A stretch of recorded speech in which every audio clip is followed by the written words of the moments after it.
Comunicación social. Teoría de la comunicación social 1, unidad 3. Walter Benjamin. La obra de arte en la época de su reproductibilidad técnica. Prólogo. Cuando Marx emprendió el análisis de la producción capitalista estaba hasta en sus comienzos. Marx orientaba su empeño de modo que cobrase valor de pronóstico. Se remontó hasta las relaciones fundamentales de dicha producción y las expuso de tal guisa que resultara de ellas lo que en el futuro pudiera esperarse del capitalismo. Y resultó que no solo cabía esperar de él una explotación crecientemente agudizada de los proletarios, sino además el establecimiento de condiciones que posibilitan su propia abolición. La transformación de la superestructura, que ocurre mucho más lentamente que la de la infraestructura, ha necesitado más de medio siglo para ser vigente en todos los campos de la cultura el cambio de las condiciones de producción. ¿En qué forma sucedió? Es algo que solo hoy puede indicarse. Pero de esas indicaciones debemos requerir determinados pronósticos. Poco corresponderán a tales requisitos las tesis sobre el arte del proletariado después de su toma del poder, mucho menos todavía algunas sobre el de la sociedad sin clases, más en cambio unas tesis acerca de las tendencias evolutivas del arte bajo las actuales condiciones de producción. Su dialéctica no es menos perceptible en la superestructura que en la economía. Por eso sería un error menospreciar su valor combativo. Dichas tesis dejan de lado una serie de conceptos heredados, como creación y genialidad, perenidad y misterio, cuya aplicación incontrolada, y por el momento difícilmente controlable, lleva a la elaboración del material fáctico en el sentido fascista. Los conceptos que seguidamente introducimos por vez primera en la teoría del arte se distinguen de los usuales en que resultan por completo inútiles para los fines del fascismo. Por el contrario, son utilizables para la formación de exigencias revolucionarias en la política artística. 1. La obra de arte ha sido siempre fundamentalmente susceptible de reproducción. Lo que los hombres habían hecho, podía ser imitado por los hombres. Los alumnos han hecho copias como ejercicio artístico, los maestros las hacen para difundir las obras, y finalmente copian también terceros ansiosos de ganancias.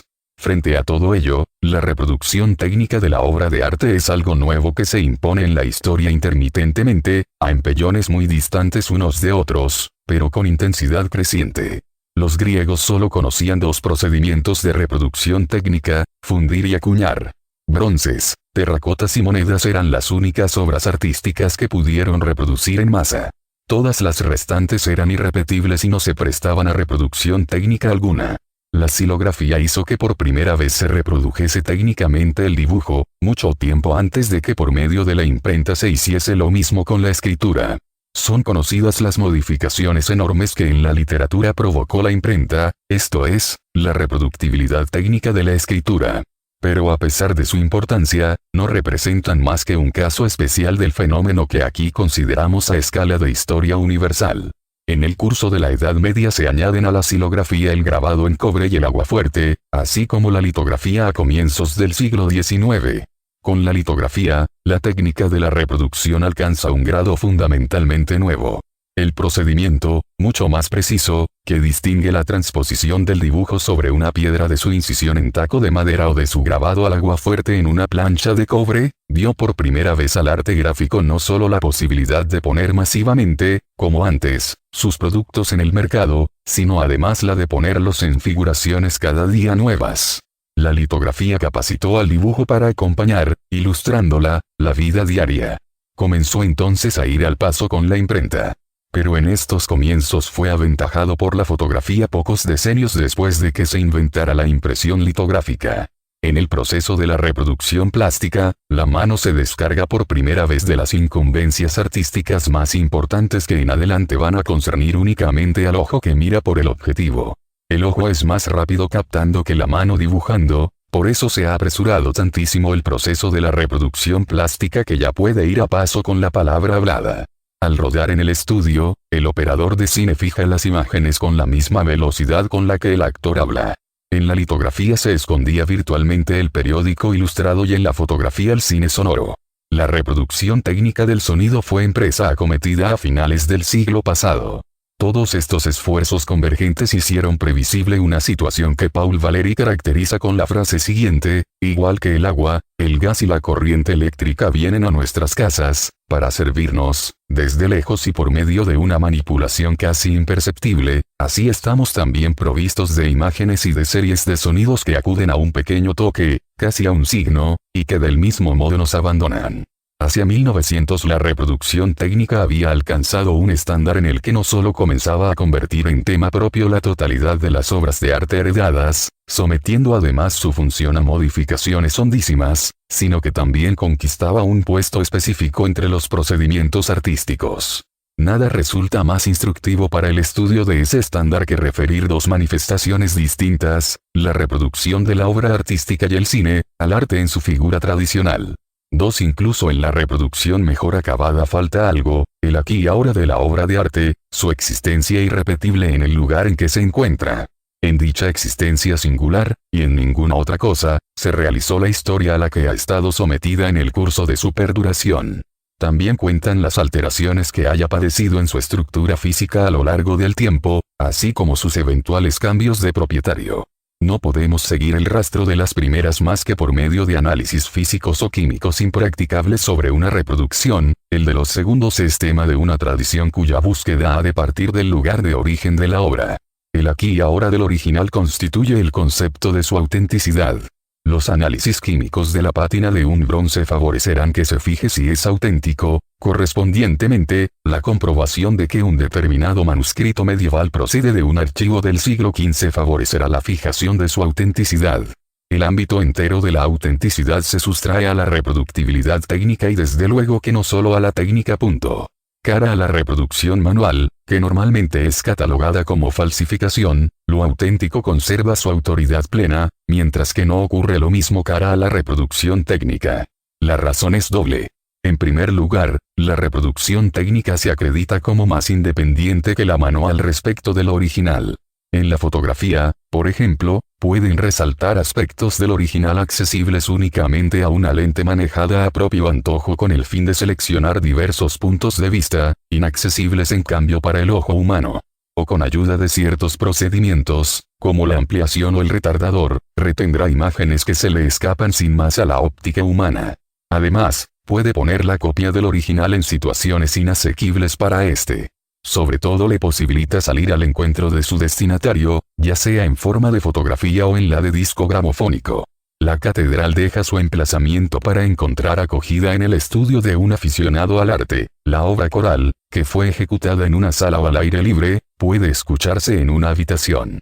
Las circunstancias en que se ponga al producto de la reproducción de una obra de arte, quizás dejen intacta la consistencia de esta, pero en cualquier caso deprecian su aquí y ahora.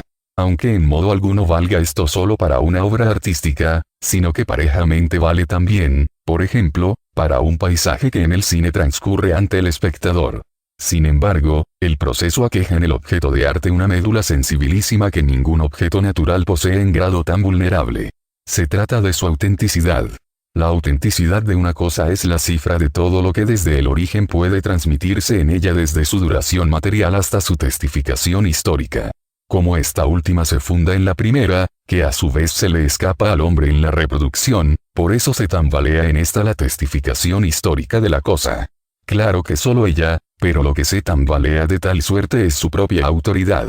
Resumiendo todas estas deficiencias en el concepto de aura, podremos decir, en la época de la reproducción técnica de la obra de arte lo que se atrofia es el aura de esta. El proceso es sintomático, su significación señala por encima del ámbito artístico. Conforme a una formulación general, la técnica reproductiva desvincula lo reproducido del ámbito de la tradición. Al multiplicar las reproducciones pone su presencia masiva en el lugar de una presencia irrepetible. Y confiere actualidad a lo reproducido al permitirle salir, desde su situación respectiva, al encuentro de cada destinatario. Ambos procesos conducen a una fuerte conmoción de lo transmitido, a una conmoción de la tradición, que es el reverso de la actual crisis y de la renovación de la humanidad. Están además en estrecha relación con los movimientos de masas de nuestros días. Su agente más poderoso es el cine. La importancia social de este no es imaginable incluso en su forma más positiva, y precisamente en ella, sin este otro lado suyo destructivo, catártico, la liquidación del valor de la tradición en la herencia cultural. Este fenómeno es sobre todo perceptible en las grandes películas históricas. Es un terreno en el que constantemente toma posiciones. Y cuando Abel Gance se proclamó con entusiasmo en 1927, Shakespeare, Rembrandt, Beethoven, harán cine. Todas las leyendas, toda la mitología y todos los mitos, todos los fundadores de religiones y todas las religiones incluso, esperan su resurrección luminosa, y los héroes se apelotonan, para entrar, ante nuestras puertas, nos estaba invitando, sin saberlo, a una liquidación general. Dentro de grandes espacios históricos de tiempo se modifican, junto con toda la existencia de las colectividades humanas, el modo y manera de su percepción sensorial. Dichos modo y manera en que esa percepción se organiza, el medio en el que acontecen, están condicionados no solo natural, sino también históricamente. El tiempo de la invasión de los bárbaros, en el cual surgieron la industria artística del Bajo Imperio y el Génesis de Viena, trajo consigo además de un arte distinto del antiguo una percepción también distinta.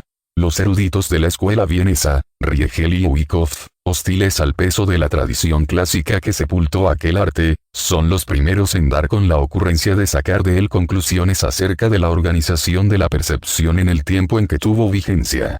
Por sobresalientes que fueran sus conocimientos, su limitación estuvo en que nuestros investigadores se contentaron con indicar la asignatura formal propia de la percepción en la época del Bajo Imperio. No intentaron, quizás ni siquiera podían esperarlo, poner de manifiesto las transformaciones sociales que hallaron expresión en esos cambios de la sensibilidad. En la actualidad son más favorables las condiciones para un atisbo correspondiente. Y si las modificaciones en el medio de la percepción son susceptibles de que nosotros, sus coetáneos, las entendamos como desmoronamiento del aura, sí que podremos poner de bulto sus condicionamientos sociales. Conviene ilustrar el concepto de aura, que más arriba hemos propuesto para temas históricos, en el concepto de un aura de objetos naturales. Definiremos esta última como la manifestación irrepetible de una lejanía, por cercana que pueda estar. Descansar en un atardecer de verano y seguir con la mirada una cordillera en el horizonte o una rama que arroja su sombra sobre el que reposa, eso es aspirar el aura de esas montañas, de esa rama. De la mano de esta descripción es fácil hacer una cala en los condicionamientos sociales del actual desmoronamiento del aura. Estriba en dos circunstancias que a su vez dependen de la importancia creciente de las masas en la vida de hoy. A saber, acercar espacial y humanamente las cosas es una aspiración de las masas actuales tan apasionada como su tendencia a superar la singularidad de cada dato acogiendo su reproducción.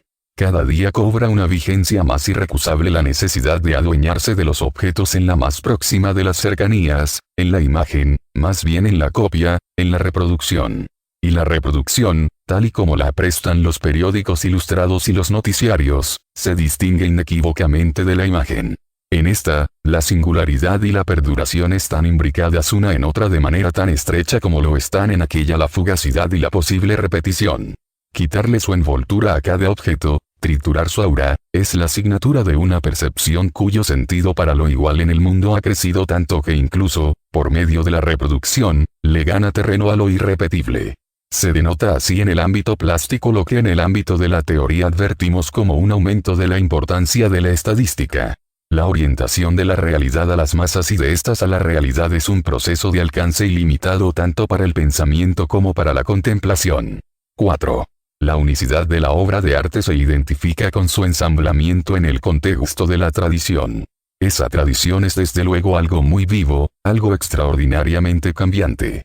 Una estatua antigua de Venus, por ejemplo, estaba en un contexto tradicional entre los griegos, que hacían de ella objeto de culto, y en otro entre los clérigos medievales que la miraban como un ídolo maléfico.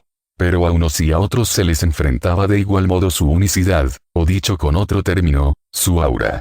La índole original del ensamblamiento de la obra de arte en el contexto de la tradición encontró su expresión en el culto.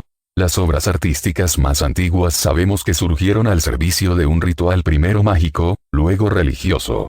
Es de decisiva importancia que el modo aurático de existencia de la obra de arte jamás se desligue de la función ritual. Con otras palabras, el valor único de la auténtica obra artística se funda en el ritual en el que tuvo su primer y original valor útil.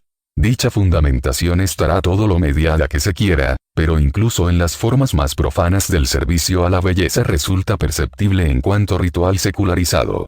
Este servicio profano, que se formó en el Renacimiento para seguir vigente por 3 siglos, ha permitido, al transcurrir ese plazo y a la primera conmoción grave que le alcanzará, reconocer con toda claridad tales fundamentos.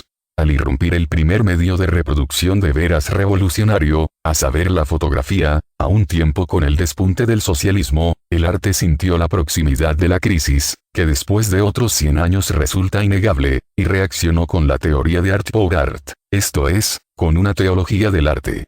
De ella procedió ulteriormente ni más ni menos que una teología negativa en figura de la idea de un arte puro que rechaza no solo cualquier función social, sino además toda determinación por medio de un contenido objetual. En la poesía, Mallarmé ha sido el primero en alcanzar esa posición. Hacer justicia a esta serie de hechos resulta indispensable para una cavilación que tiene que habérselas con la obra de arte en la época de su reproducción técnica. Esos hechos preparan un atisbo decisivo en nuestro tema. Por primera vez en la historia universal, la reproductibilidad técnica emancipa a la obra artística de su existencia parasitaria en un ritual. La obra de arte reproducida se convierte, en medida siempre creciente, en reproducción de una obra artística dispuesta para ser reproducida. De la placa fotográfica, por ejemplo, son posibles muchas copias, preguntarse por la copia auténtica no tendría sentido alguno. Pero en el mismo instante en que la norma de la autenticidad fracasa en la producción artística, se trastorna la función íntegra del arte. En lugar de su fundamentación en un ritual aparece su fundamentación en una praxis distinta, a saber en la política. 5. La recepción de las obras de arte sucede bajo diversos acentos entre los cuales hay 2 que destacan por su polaridad. Uno de esos acentos reside en el valor cultual, el otro en el valor exhibitivo de la obra artística. La producción artística comienza con hechuras que están al servicio del culto. Presumimos que es más importante que dichas hechuras estén presentes y menos que sean vistas. El alce que el hombre de la edad de piedra dibuja en las paredes de su cueva es un instrumento mágico. Claro que lo exhibe ante sus congéneres, pero está sobre todo destinado a los espíritus. Hoy nos parece que el valor cultual empuja a la obra de arte a mantenerse oculta. Ciertas estatuas de dioses solo son accesibles a los sacerdotes en la cella. Ciertas imágenes de vírgenes permanecen casi todo el año encubiertas, y determinadas esculturas de catedrales medievales no son visibles para el espectador que pisa el santo suelo. A medida que las ejercitaciones artísticas se emancipan del regazo ritual, aumentan las ocasiones de exhibición de sus productos. La capacidad exhibitiva de un retrato de medio cuerpo, que puede enviarse de aquí para allá, es mayor que la de la estatua de un dios, cuyo puesto fijo es el interior del templo. Y si quizás la capacidad exhibitiva de una misa no es de por sí menor que la de una sinfonía, la sinfonía ha surgido en un tiempo en el que su exhibición prometía ser mayor que la de una misa.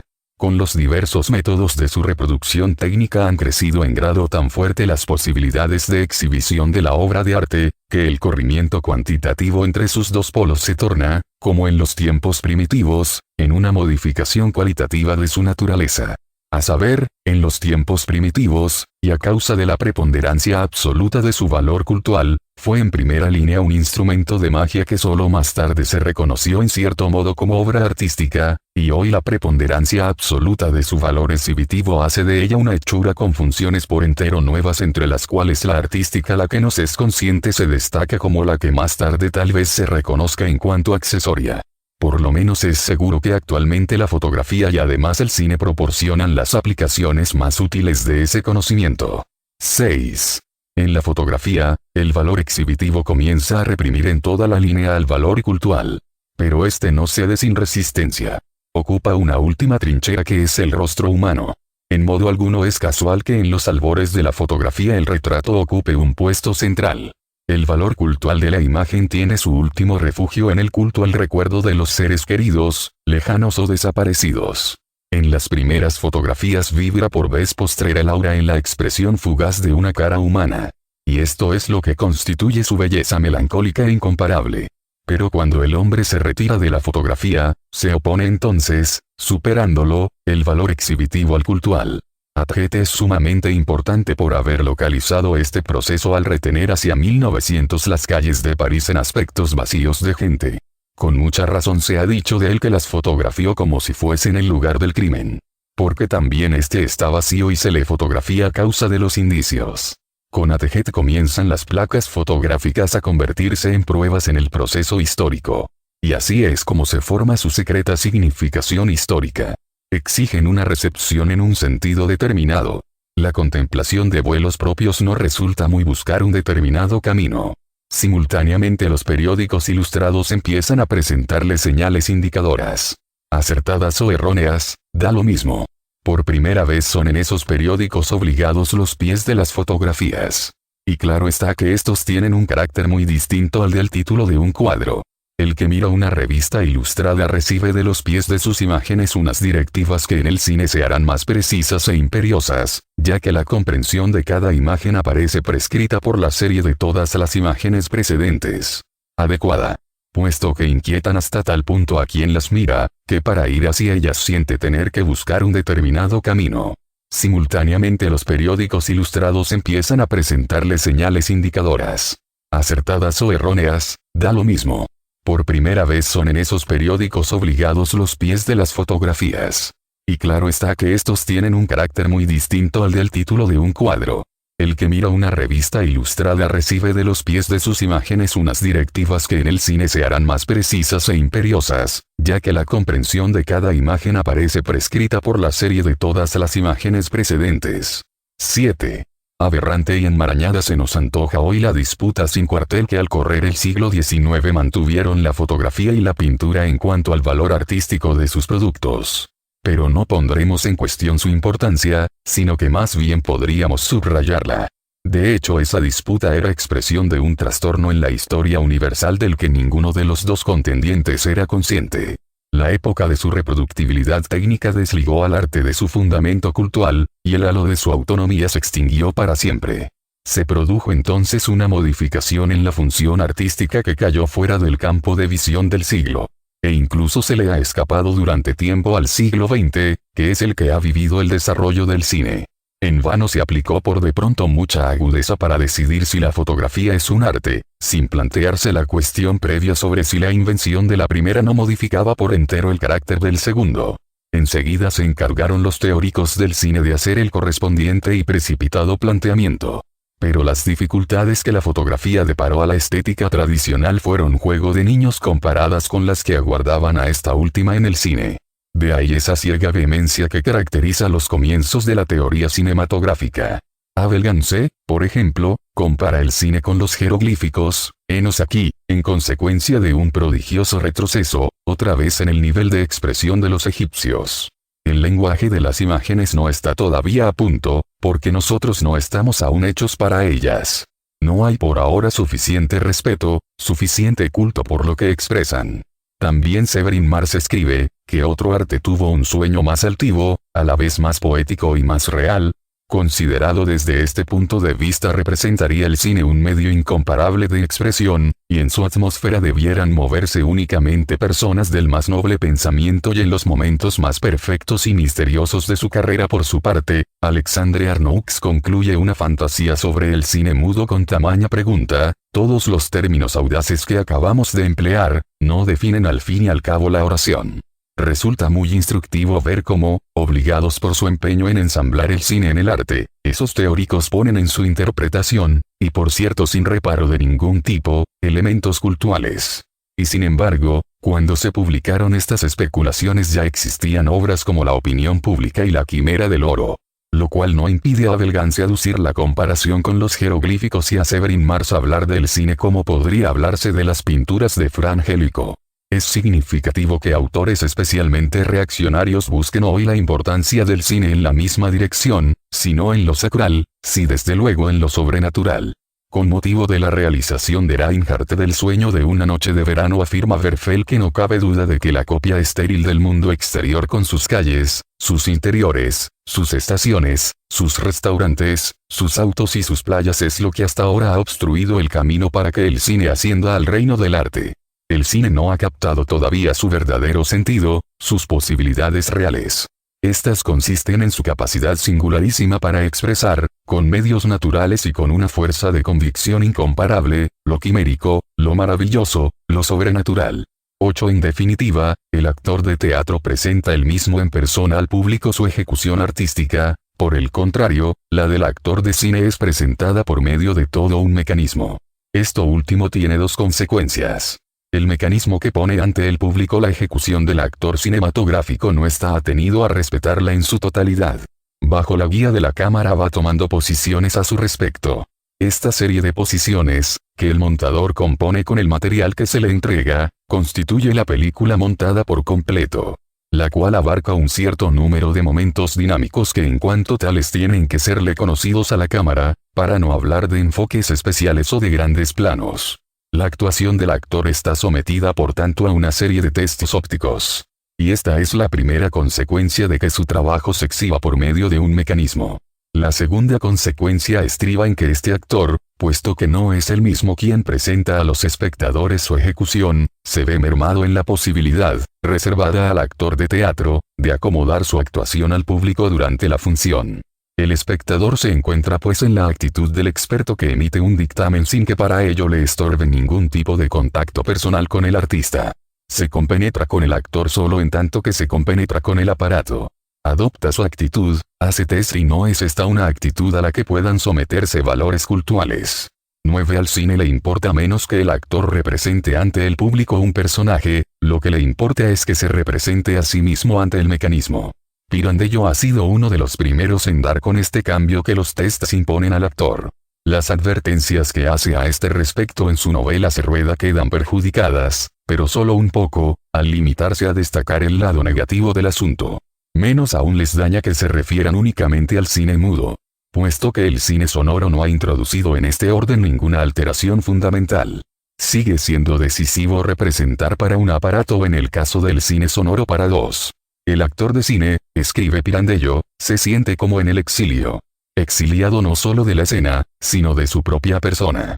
Con un oscuro malestar percibe el vacío inexplicable debido a que su cuerpo se convierte en un síntoma de deficiencia que se volatiliza y al que se expolia de su realidad, de su vida, de su voz y de los ruidos que produce al moverse, transformándose entonces en una imagen muda que tiembla en la pantalla un instante y que desaparece enseguida quedamente. La pequeña máquina representa ante el público su sombra, pero él tiene que contentarse con representar ante la máquina. He aquí un estado de cosas que podríamos caracterizar así: por primera vez, y esto es obra del cine, llega el hombre a la situación de tener que actuar con toda su persona viva, pero renunciando a su aura. Porque el aura está ligada a su aquí y ahora. Del aura no hay copia. La que rodea a Macbeth en escena es inseparable de la que, para un público vivo, ronda al actor que le representa. Lo peculiar del rodaje en el estudio cinematográfico consiste en que los aparatos ocupan el lugar del público. Y así tiene que desaparecer el aura del actor y con ella la del personaje que representa. No es sorprendente que en su análisis del cine un dramaturgo como Pirandello toque instintivamente el fondo de la crisis que vemos sobrecoge al teatro. La escena teatral es de hecho la contrapartida más resuelta respecto de una obra de arte captada íntegramente por la reproducción técnica y que incluso, como el cine, procede de ella. Así lo confirma toda consideración mínimamente intrínseca. Espectadores peritos, como Arneim en 1932, se han percatado hace tiempo de que en el cine casi siempre se logran los mayores efectos si se actúa lo menos posible.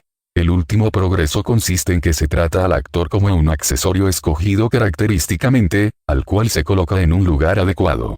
Pero hay otra cosa que tiene con esto estrecha conexión. El artista que actúa en escena se transpone en un papel, lo cual se le niega frecuentemente al actor de cine. Su ejecución no es unitaria, sino que se compone de muchas ejecuciones. Junto a miramientos ocasionales por el precio del alquiler de los estudios, por la disponibilidad de los colegas, por el decorado, etc., son necesidades elementales de la maquinaria las que desmenuzan la actuación del artista en una serie de episodios montables. Se trata sobre todo de la iluminación, cuya instalación obliga a realizar en muchas tomas, distribuidas a veces en el estudio en horas diversas, la exposición de un proceso que en la pantalla aparece como un veloz decurso unitario. Para no hablar de montajes mucho más palpables. El salto desde una ventana puede rodarse en forma de salto desde el andamiaje en los estudios y, si se da el caso, la fuga subsiguiente se tomará semanas más tarde en exteriores. Por lo demás es fácil construir casos muchísimo más paradójicos. Tras una llamada a la puerta se exige del actor que se estremezca. Quizás ese sobresalto no ha salido tal y como se desea. El director puede entonces recurrir a la estratagema siguiente: cuando el actor se encuentre ocasionalmente otra vez en el estudio le disparan, sin que él lo sepa, un tiro por la espalda. Se filma su susto en ese instante y se monta luego en la película. Nada pone más drásticamente de bulto que el arte se ha escapado del reino del halo de lo bello, único en el que se pensó por largo tiempo que podía alcanzar florecimiento. 10. El extrañamiento del actor frente al mecanismo cinematográfico es de todas, tal y como lo describe Pirandello, de la misma índole que el que siente el hombre ante su aparición en el espejo. Pero es que ahora esa imagen del espejo puede despegarse de él, se ha hecho transportable. ¿Y a dónde se la transporta? Ante el público. Ni un solo instante abandona al actor de cine la conciencia de ello. Mientras está frente a la cámara sabe que en última instancia es con el público con quien tiene que habérselas, con el público de consumidores que forman el mercado.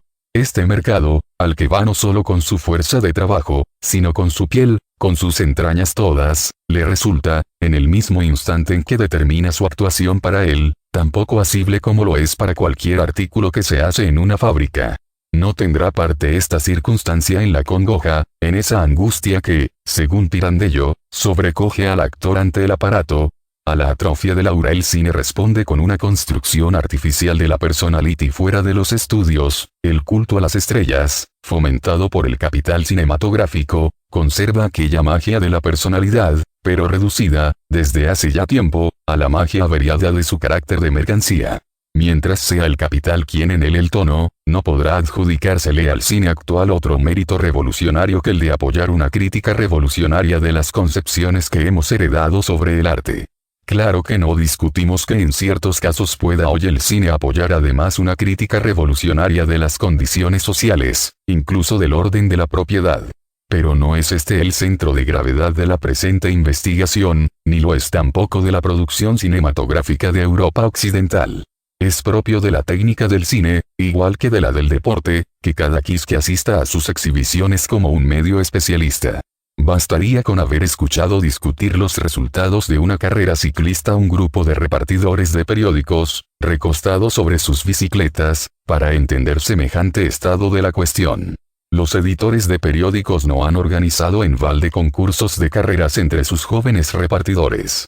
Y por cierto que despiertan gran interés en los participantes. El vencedor tiene la posibilidad de ascender de repartidor de diarios a corredor de carreras. Los noticiarios, por ejemplo, abren para todos la perspectiva de ascender de transeúntes a comparsas en la pantalla. De este modo puede en ciertos casos hasta verse incluido en una obra de arte. Recordemos 3 canciones sobre Lenin de Bertov Fovorinaje de Ivens. Cualquier hombre aspirará hoy a participar en un rodaje. Nada ilustrará mejor esta aspiración que una cala en la situación histórica de la literatura actual. Durante siglos las cosas estaban así en la literatura, a un escaso número de escritores se enfrentaba un número de lectores 1000 veces mayor. Pero a fines del siglo pasado se introdujo un cambio. Con la creciente expansión de la prensa, que proporcionaba al público lector nuevos órganos políticos, religiosos, científicos, profesionales y locales, una parte cada vez mayor de esos lectores pasó, por de pronto ocasionalmente, del lado de los que escriben. La cosa empezó al abrirles su buzón la prensa diaria. Hoy ocurre que apenas hay un europeo en curso de trabajo que no haya encontrado alguna vez ocasión de publicar una experiencia laboral, una queja, un reportaje o algo parecido. La distinción entre autor y público está por tanto a punto de perder su carácter sistemático. Se convierte en funcional y discurre de distinta manera en distintas circunstancias. El lector está siempre dispuesto a pasar a ser un escritor. En cuanto perito, que para bien o para mal en perito tiene que acabar en un proceso laboral sumamente especializado, si bien su peritaje lo será solo de una función mínima, alcanza acceso al estado de autor. En la Unión Soviética es el trabajo mismo el que toma la palabra. Y su exposición verbal constituye una parte de la capacidad que es requisito para su ejercicio. La competencia literaria ya no se funda en una educación especializada, sino politécnica. Se hace así patrimonio común. Todo ello puede transponerse sin más al cine, donde ciertas remociones, que en la literatura han reclamado siglos, se realizan en el curso de un decenio. En la praxis cinematográfica, sobre todo en la rusa, se ha consumado ya esa remoción esporádicamente. Una parte de los actores que encontramos en el cine ruso no son actores en nuestro sentido, sino gentes que desempeñan su propio papel, sobre todo en su actividad laboral. En Europa occidental la explotación capitalista del cine prohíbe atender la legítima aspiración del hombre actual a ser reproducido. En tales circunstancias la industria cinematográfica tiene gran interés en aguijonear esa participación de las masas por medio de representaciones ilusorias y especulaciones ambivalentes. 11. El rodaje de una película, y especialmente de una película sonora, ofrece aspectos que eran antes completamente inconcebibles. Representa un proceso en el que es imposible ordenar una sola perspectiva sin que todo un mecanismo, aparatos de iluminación, cuadro de ayudantes, etc., que de suyo no pertenece a la escena filmada, interfiera en el campo visual del espectador, a no ser que la disposición de su pupila coincida con la de la cámara. Esta circunstancia hace, más que cualquier otra, que las semejanzas, que en cierto modo se dan entre una escena en el estudio cinematográfico y en las tablas, resulten superficiales y de poca monta.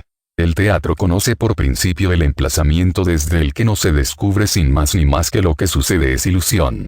En el rodaje de una escena cinematográfica no existe ese emplazamiento. La naturaleza de su ilusión es de segundo grado, es un resultado del montaje. Lo cual significa, en el estudio de cine el mecanismo ha penetrado tan hondamente en la realidad que el aspecto puro de esta, libre de todo cuerpo extraño, es decir técnico, no es más que el resultado de un procedimiento especial, a saber el de la toma por medio de un aparato fotográfico dispuesto a este propósito y su montaje con otras tomas de igual índole. Despojada de todo aparato, la realidad es en este caso sobremanera artificial, y en el país de la técnica la visión de la realidad inmediata se ha convertido en una flor imposible. Este estado de la cuestión, tan diferente del propio del teatro, es susceptible de una confrontación muy instructiva con el que se da en la pintura. Es preciso que nos preguntemos ahora por la relación que hay entre el operador y el pintor. Nos permitiremos una construcción auxiliar apoyada en el concepto de operador usual en cirugía. El cirujano representa el polo de un orden cuyo polo opuesto ocupa el mago. La actitud del mago, que cura al enfermo imponiéndole las manos, es distinta de la del cirujano que realiza una intervención. El mago mantiene la distancia natural entre él mismo y su paciente. Dicho más exactamente, la aminora solo un poco por virtud de la imposición de sus manos, pero la acrecienta mucho por virtud de su autoridad. El cirujano procede al revés, aminora mucho la distancia para con el paciente al penetrar dentro de él, pero la aumenta solo un poco por la cautela con que sus manos se mueven entre sus órganos. En una palabra, a diferencia del mago, y siempre hay uno en el médico de cabecera, el cirujano renuncia en el instante decisivo a colocarse frente a su enfermo como hombre frente a hombre, más bien se adentra en él operativamente. Mago y cirujano se comportan uno respecto del otro como el pintor y el cámara. El primero observa en su trabajo una distancia natural para con su dato, el cámara por el contrario se adentra hondo en la textura de los datos. Las imágenes que consiguen ambos son enormemente diversas. La del pintor es total y de la cámara múltiple, troceada en partes que se juntan según una ley nueva.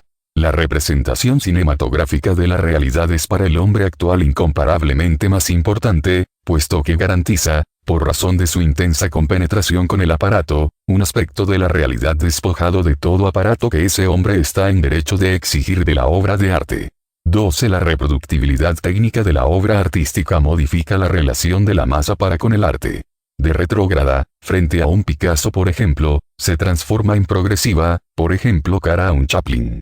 Este comportamiento progresivo se caracteriza porque el gusto por mirar y por vivir se vincula en el íntima e inmediatamente con la actitud del que opina como perito. Esta vinculación es un indicio social importante. A saber, cuanto más disminuye la importancia social de un arte, tanto más se disocian en el público la actitud crítica y la fruitiva. De lo convencional se disfruta sin criticarlo, y se critica con aversión lo verdaderamente nuevo. En el público del cine coincide la actitud crítica y la fruitiva. Y desde luego que la circunstancia decisiva es esta, las reacciones de cada uno, cuya suma constituye la reacción masiva del público, jamás han estado como en el cine tan condicionadas de antemano por su inmediata, inminente masificación. Y en cuanto se manifiestan, se controlan. La comparación con la pintura sigue siendo provechosa. Un cuadro ha tenido siempre la aspiración eminente a ser contemplado por uno o por pocos. La contemplación simultánea de cuadros por parte de un gran público, tal y como se generaliza en el siglo XIX, es un síntoma temprano de la crisis de la pintura, que en modo alguno desató solamente la fotografía, sino que con relativa independencia de esta fue provocada por la pretensión por parte de la obra de arte de llegar a las masas.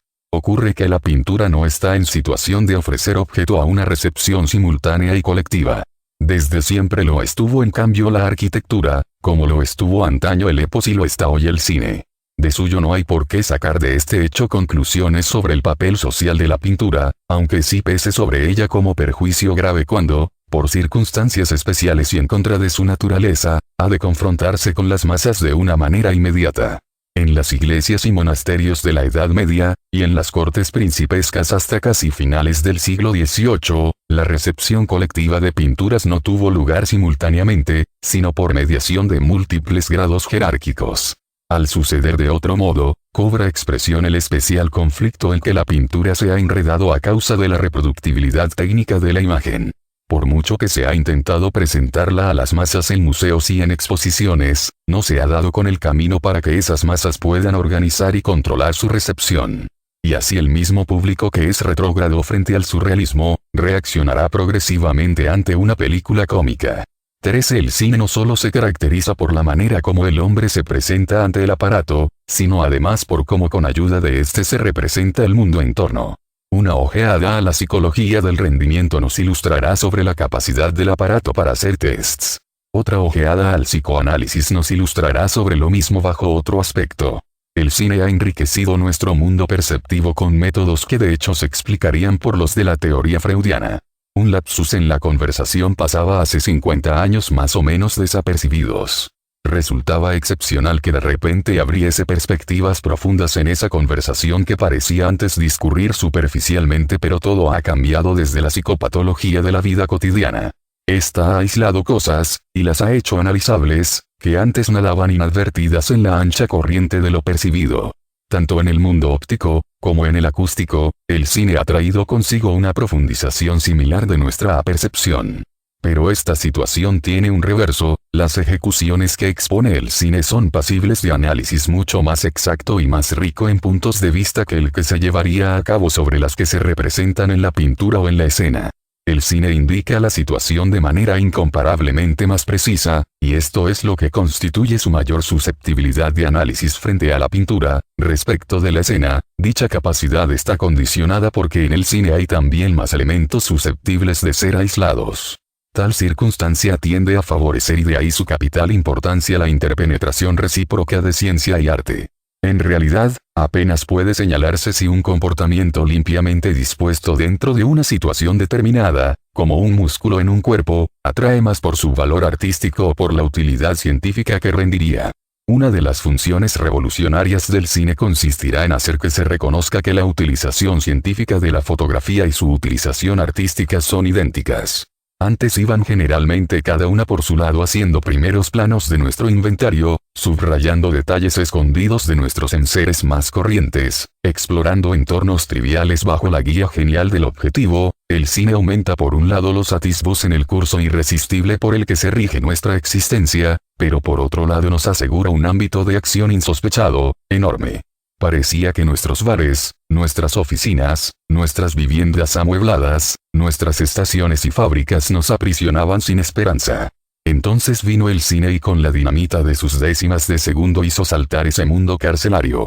Y ahora emprendemos entre sus dispersos escombros viajes de aventuras.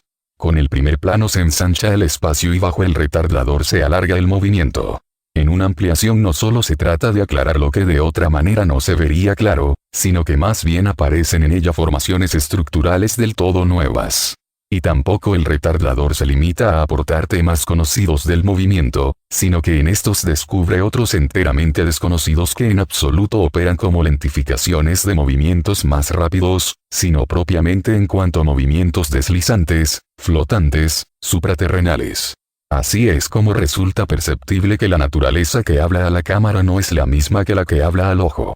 Es sobre todo distinta porque en lugar de un espacio que trama el hombre con su conciencia presenta otro tramado inconscientemente. Es corriente que pueda alguien darse cuenta, aunque no sea más que a grandes rasgos, de la manera de andar de las gentes, pero desde luego que nada sabe de su actitud en esa fracción de segundo en que comienzan a alargar el paso. Nos resulta más o menos familiar el gesto que hacemos al coger el encendedor o la cuchara, pero apenas si sabemos algo de lo que ocurre entre la mano y el metal, cuanto menos de sus oscilaciones según los diversos estados de ánimo en que nos encontremos. Y aquí es donde interviene la cámara con sus medios auxiliares, sus subidas y sus bajadas, sus cortes y su capacidad aislativa, sus dilataciones y arrezagamientos de un decurso, sus ampliaciones y disminuciones. Por su virtud experimentamos el inconsciente óptico, igual que por medio del psicoanálisis nos enteramos del inconsciente pulsional. 14 Desde siempre ha venido siendo uno de los cometidos más importantes del arte provocar una demanda cuando todavía no ha sonado la hora de su satisfacción plena. La historia de toda forma artística pasa por tiempos críticos en los que tiende a urgir efectos que se darían sin esfuerzo alguno en un tenor técnico modificado, esto es, en una forma artística nueva. Y así las extravagancias y crudezas del arte, que se producen sobre todo en los llamados tiempos decadentes, provienen en realidad de su centro virtual histórico más rico. Últimamente el dadaísmo ha rebosado de semejantes barbaridades. Solo ahora entendemos su impulso. El dadaísmo intentaba, con los medios de la pintura, o de la literatura respectivamente, producir los efectos que el público busca hoy en el cine. Toda provocación de demandas fundamentalmente nuevas, de esas que abren caminos, se dispara por encima de su propia meta. Así lo hace el dadaísmo en la medida en que sacrifica valores del mercado, tan propios del cine, en favor de intenciones más importantes de las que, tal y como aquí las describimos, no es desde luego consciente. Los dadaístas dieron menos importancia a la utilidad mercantil de sus obras de arte que a su inutilidad como objetos de inmersión contemplativa. Y en buena parte procuraron alcanzar esa inutilidad por medio de una degradación sistemática de su material.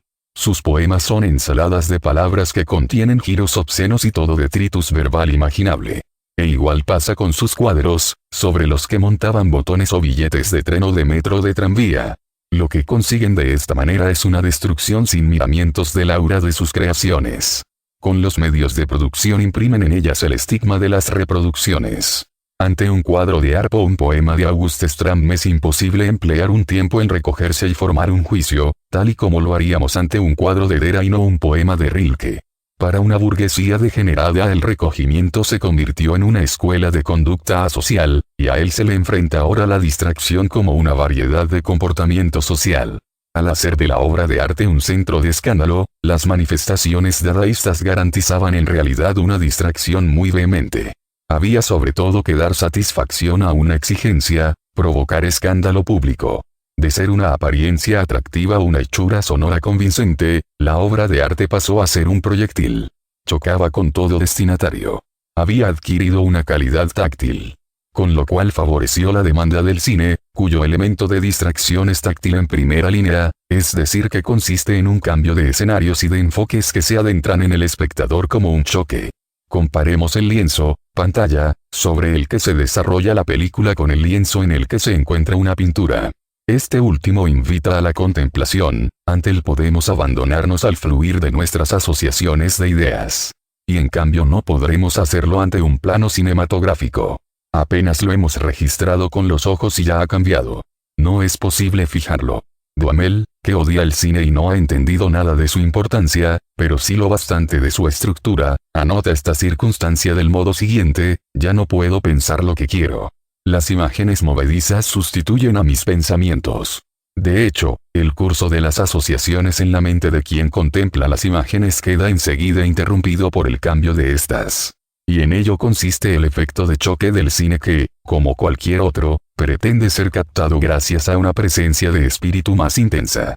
Por virtud de su estructura técnica el cine ha liberado al efecto físico de choque del embalaje, por así decirlo, moral en que lo retuvo el dadaísmo. 15 La masa es una matriz de la que actualmente surte, como vuelto a nacer, todo comportamiento consabido frente a las obras artísticas.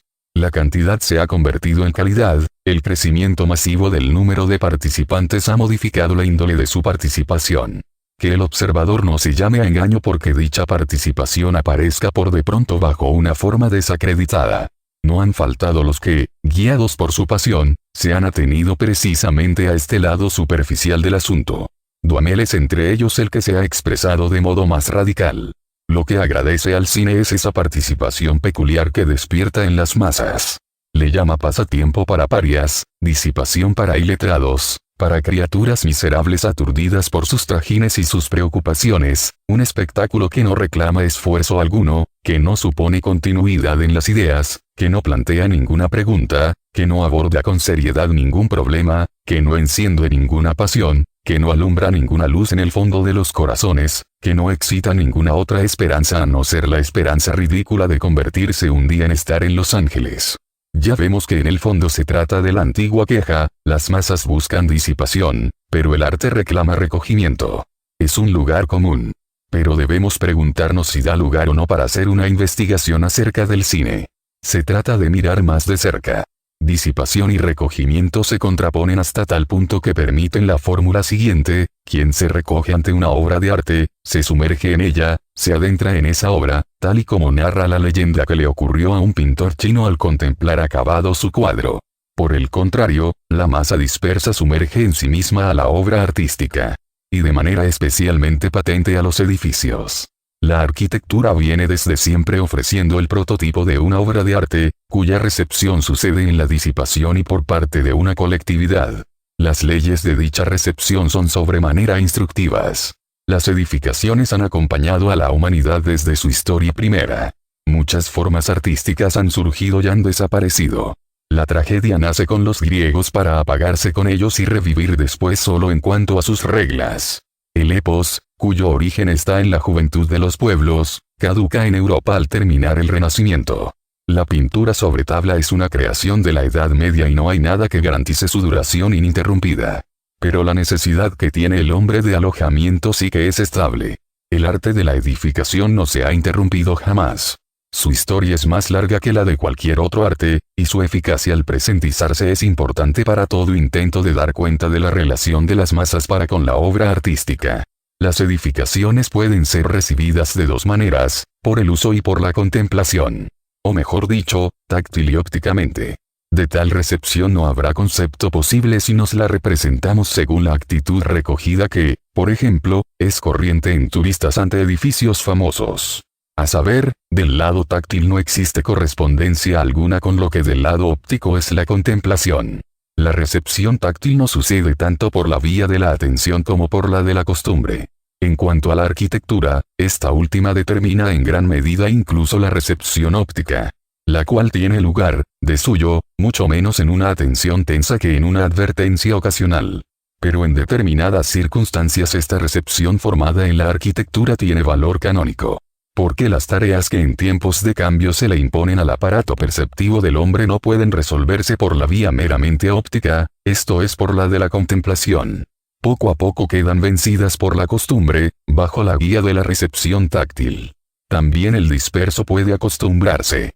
Más aún, solo cuando resolverlas se le ha vuelto una costumbre, probará poder hacerse en la dispersión con ciertas tareas. Por medio de la dispersión, tal y como el arte la depara, se controlará bajo cuerda hasta qué punto tienen solución las tareas nuevas de la percepción. Y como, por lo demás, el individuo está sometido a la tentación de hurtarse a dichas tareas, el arte abordará la más difícil e importante movilizando a las masas. Así lo hace actualmente en el cine. La recepción en la dispersión, que se hace notar con insistencia creciente en todos los terrenos del arte y que es el síntoma de modificaciones de hondo alcance en la percepción, tiene en el cine su instrumento de entrenamiento. El cine corresponde a esa forma receptiva por su efecto de choque. No solo reprime el valor cultural porque pone al público en situación de experto, sino además porque dicha actitud no incluye en las salas de proyección atención alguna. El público es un examinador, pero un examinador que se dispersa. Epílogo: la proletarización creciente del hombre actual y el alineamiento también creciente de las masas son dos caras de uno y el mismo suceso. El fascismo intenta organizar las masas recientemente proletarizadas sin tocar las condiciones de la propiedad que dichas masas urgen por suprimir. El fascismo ve su salvación en que las masas lleguen a expresarse, pero que ni por asomo hagan valer sus derechos. Las masas tienen derecho a exigir que se modifiquen las condiciones de la propiedad, el fascismo procura que se expresen precisamente en la conservación de dichas condiciones. En consecuencia, desemboca en un esteticismo de la vida política. a la violación de las masas, que el fascismo impone por la fuerza en el culto a un caudillo, corresponde la violación de todo un mecanismo puesto al servicio de la fabricación de valores cultuales. Todos los esfuerzos por un esteticismo político culminan en un solo punto. Dicho punto es la guerra. La guerra, y solo ella, hace posible dar una meta a movimientos de masas de gran escala, conservando a la vez las condiciones heredadas de la propiedad. Así es como se formula el estado de la cuestión desde la política. Desde la técnica se formula del modo siguiente: solo la guerra hace posible movilizar todos los medios técnicos del tiempo presente, conservando a la vez las condiciones de la propiedad. Claro que la apoteosis de la guerra en el fascismo no se sirve de estos argumentos. A pesar de lo cual es instructivo echarles una ojeada. En el manifiesto de Marinetti sobre la guerra colonial de Etiopía se llega a decir: desde hace 27 años nos estamos alzando los futuristas en contra de que se considere a la guerra antiestética. Por ello mismo afirmamos, la guerra es bella, porque, gracias a las máscaras de gas, al terrorífico megáfono, a los lanzallamas y a las tanquetas, funda la soberanía del hombre sobre la máquina subyugada. La guerra es bella, porque inaugura el sueño de la metalización del cuerpo humano. La guerra es bella, ya que enriquece las praderas florecidas con las orquídeas de fuego de las ametralladoras. La guerra es bella, ya que reúne en una sinfonía los tiroteos, los cañonazos, los saltos del fuego, los perfumes y olores de la descomposición. La guerra es bella, ya que crea arquitecturas nuevas como la de los tanques, la de las escuadrillas formadas geométricamente, la de las espirales de humo en las aldeas incendiadas y muchas otras. Poetas y artistas futuristas, acordaos de estos principios fundamentales de una estética de la guerra para que iluminen vuestro combate por una nueva poesía, por unas artes plásticas nuevas. Este manifiesto tiene la ventaja de ser claro. Merece que el dialéctico adopte su planteamiento de la cuestión. La estética de la guerra actual se le presenta de la manera siguiente: mientras que el orden de la propiedad impide el aprovechamiento natural de las fuerzas productivas, el crecimiento de los medios técnicos, de los ritmos, de las fuentes de energía, urge un aprovechamiento antinatural. Y lo encuentra en la guerra que, con sus destrucciones, proporciona la prueba de que la sociedad no estaba todavía lo bastante madura para hacer de la técnica su órgano, y de que la técnica tampoco estaba suficientemente elaborada para dominar las fuerzas elementales de la sociedad. La guerra imperialista está determinada en sus rasgos atroces por la discrepancia entre los poderosos medios de producción y su aprovechamiento insuficiente en el proceso productivo, con otras palabras, por el paro laboral y la falta de mercados de consumo. La guerra imperialista es un levantamiento de la técnica, que se cobra en el material humano las exigencias a las que la sociedad ha sustraído su material natural. En lugar de canalizar ríos, dirige la corriente humana al lecho de sus trincheras; en lugar de esparcir grano desde sus aeroplanos, esparce bombas incendiarias sobre las ciudades, y la guerra de gases ha encontrado un medio nuevo para acabar con el aura. Fiat ars, pereat mundus, dice el fascismo, y espera de la guerra, tal y como lo confiesa Marinetti, la satisfacción artística de la percepción sensorial modificada por la técnica. Resulta patente que esto es la realización acabada del arte pour l'art. La humanidad, que antaño, en Homero, era un objeto de espectáculo para los dioses olímpicos, se ha convertido ahora en espectáculo de sí misma. Su autoalienación ha alcanzado un grado que le permite vivir su propia destrucción como un goce estético de primer orden. Este es el esteticismo de la política que el fascismo propugna. El comunismo le contesta con la politización del arte.